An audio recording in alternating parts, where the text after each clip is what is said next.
안녕하세요. 오늘 재밌는 주제를 가지고 한번 얘기를 해볼까 하는데요. 제가 예전에 드라마 같은 걸 많이 보면 항상 이게 뭐 출생의 비밀이라는 내용이 많이 나오잖아요. 그때 예전에는 사실 뭐 저렇게 황당한 얘기를 드라마라고 집어넣나 이런 생각을 그 드라마 보면서 많이 했었거든요. 그런데 가사 사건을 막 다 보니까 생각보다 그런 사건들이 많아요. 그래서 이게 단순히 그냥 드라마 볼 때 했던 느낌하고는 좀 전혀 다른 이제 그런 세상이 또 보이는 거죠. 그래서 이제 출생의 비밀이라고 하는 게 당사자들은 알고 있는 내용이죠. 그런데 이제 다른 가족들은 이제 모르고 있는 거죠. 이런 경우에 예를 들어 가지고 뭐 숨겨놓은 자식이 있다 뭐 이렇게 얘기를 했을 때 보통은 이제 감추려고 하죠. 얘기를 하지 않고 그러면서 이제 뭐 몰래 만나거나 그래가지고 뭐 지원도 해주고 뭐 이런 식으로 하다가 돌아가시기 직전에 아니면 돌아가신 후에 이제 그런 문제들이 불거지는 경우들이 많이 있습니다. 그러면 이제 뭐가 문제인가 하면은 상속인이 새로 하나 나타나게 되는 거죠. 가족들의 경우에는 이제 어떤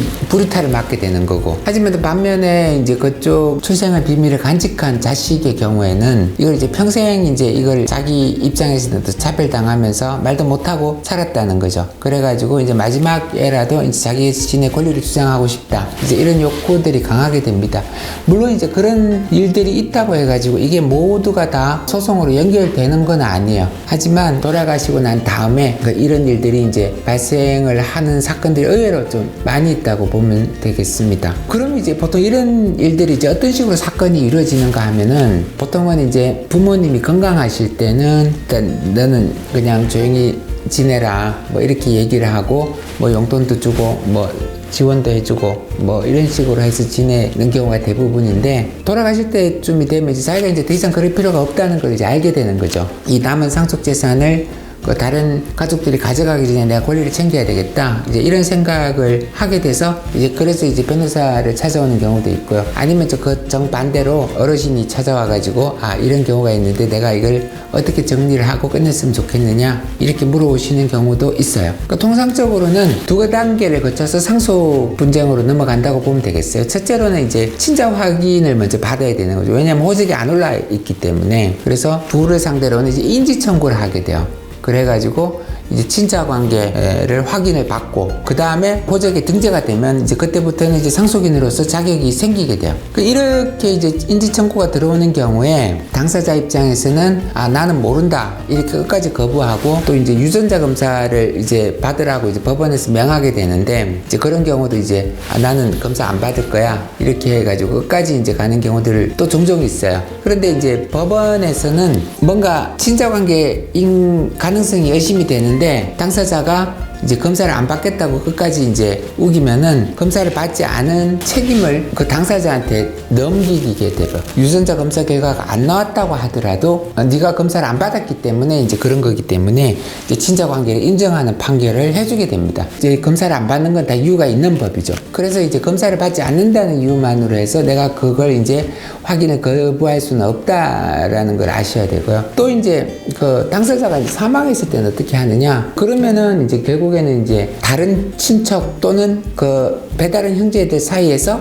이제 유전자 검사가 이루어지는 거죠. 부계 혈통이 일치하느냐 아니냐는 요즘 같으면은 PCR 기법이 발달해가지고 쉽게 인정이 돼요. 검사하는데 그게 시간도 많이 걸리지 않고 이런 절차를 거쳐가지고 친자 관계가 확인이 되고 등재가 되게 됩니다. 상속권이 생기는 거죠. 뭐 본인이 아무리 친생자고 상속권이 있다고 주장을 하더라도 그게 호적에 그러니까 명확하게 이제 절차를 거쳐가지고 이제 등재가 되지 않은 이상은 이제 상속인으로 인정을 법원에서 받을 수는 없어요. 그 다음에는 상속인이 되니까 내가 내 상속분에 해당하는 부분에 대해 가지고 이제 상속 지분을 청구를 하게 되는 거죠. 이제 상속 분할이 이루어지지 않은 경우에는 자기가 상속인으로 참가를 하게 되고요. 돌아가신 다음에 갑자기 나타나 가지고 이미 상속이 완료가 됐는데 그때 이제 뒤늦게 인지 청구가 이루어져 가지고 뭐 이런 경우가 있어요. 그럴 때는 이제 민법에서 특별하게 이미 이루어진 상속에 대해 가지고 뭐 부동산이나 이런 걸 원물로 반환하라고 청구를 할 수는 없고 거기에 대해 가지고 가액 지급을 청구를 할 수가 있게 됩니다. 그걸 이제 상속 가액 지급 청구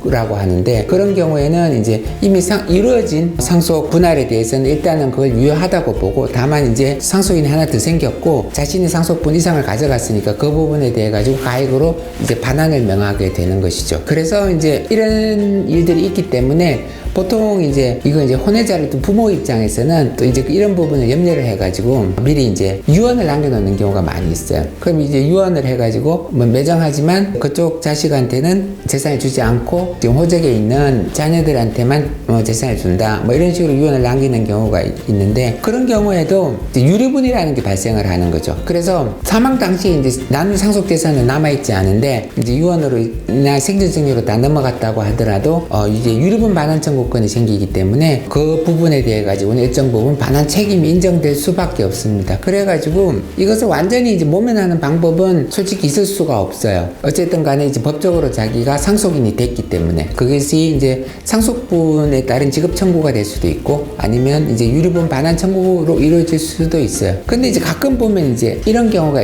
있어요. 그 생전에 숨겨놓은 자식이라 그러죠. 여기에 대해서 사실은 이제 충분한 지원을 해주고 집도 사주고 결혼할 때 뭐 재산 증여도 하고 해줄 만큼 다 해줬어. 그런데 이걸 주시는 분이 일부러 흔적을 안 남기기 위해 가지고 이걸 뭐 계좌 이런 부분이 전혀 없이 그냥 현금으로 그냥 다 이루어졌단 말이에요. 그러면 이미 증여는 생전에 받았기 때문에 자신의 상속분과 이상을 재산을 이미 받았음에도 불구하고 그 부분에 대해 가지고 아무런 입증 자료가 남아있지 않기 때문에 그 부분을 상속분을 가져간 부분을 인정을 받을 수 없는 이제 그런 일들도 생기게 됩니다. 너무 이제 그걸 비밀로 하다 보니까 오히려 이제 더 큰 문제가 생기는 거죠. 그래서 저는 사실 이런 말씀을 드리고 싶어요. 이런 일들이 생겼을 때는 피상속인이 생전에 그런 부분을 본인이 정리를 잘해서 다른 가족들이 뭐 안 그래도 원망스럽죠. 이제 숨겨놓은 자식이 나타났으니까. 그것뿐만 아니고 이제 거기에 대해 가지고 또 상속 다툼으로 소송까지 이어지는 이제 이런 부분은 좀 가급적 피하도록 해야 되지 않겠냐. 그래서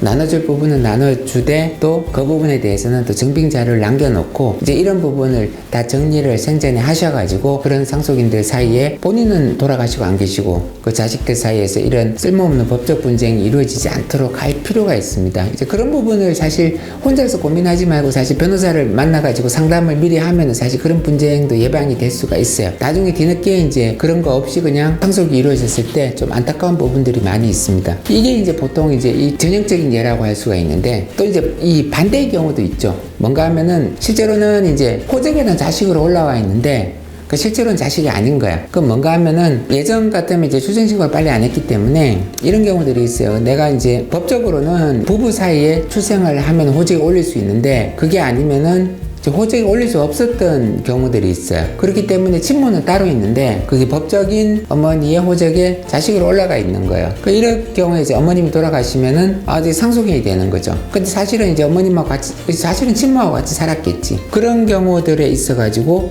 이것도 이제 상속이 아니기 때문에 또 이게 배제를 해야 되는 건데 그것도 생전에 정리가 이루어졌어야 되는데, 이런 경우는 이제 보통 친생자 관계 부존재 확인의 소를 제기를 해서 잘못된 호적을 다시 정리를 하는 절차를 거쳐야 됩니다. 하지만 이 경우에는 또 하나의 문제가 있어요. 실제로 내가 낳은 자식은 아니지만 내가 내 호적에 올려주고 그리고 이제 또 어릴 때 이제 데려가서 같이 키우고 이렇게 되면 이제 입양 관계가 성립이 돼요.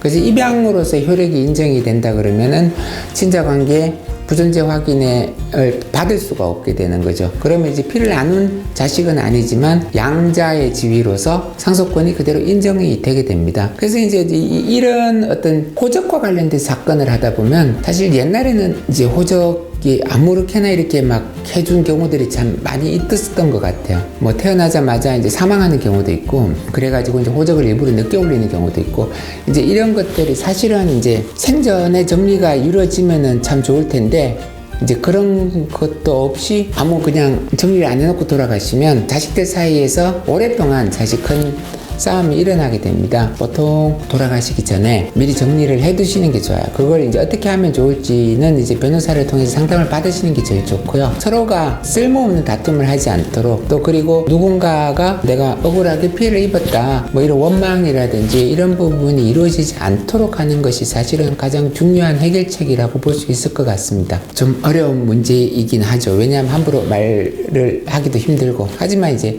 변호사를 찾아와서 단둘이 얘기하는 것은 가능하기 때문에 그런 부분은 본인이 스스로 정리를 하시는 게 좋을 것 같다는 생각이 많이 듭니다. 네, 오늘 재밌게 들으셨는지 모르겠습니다. 이형곤 변호사였습니다.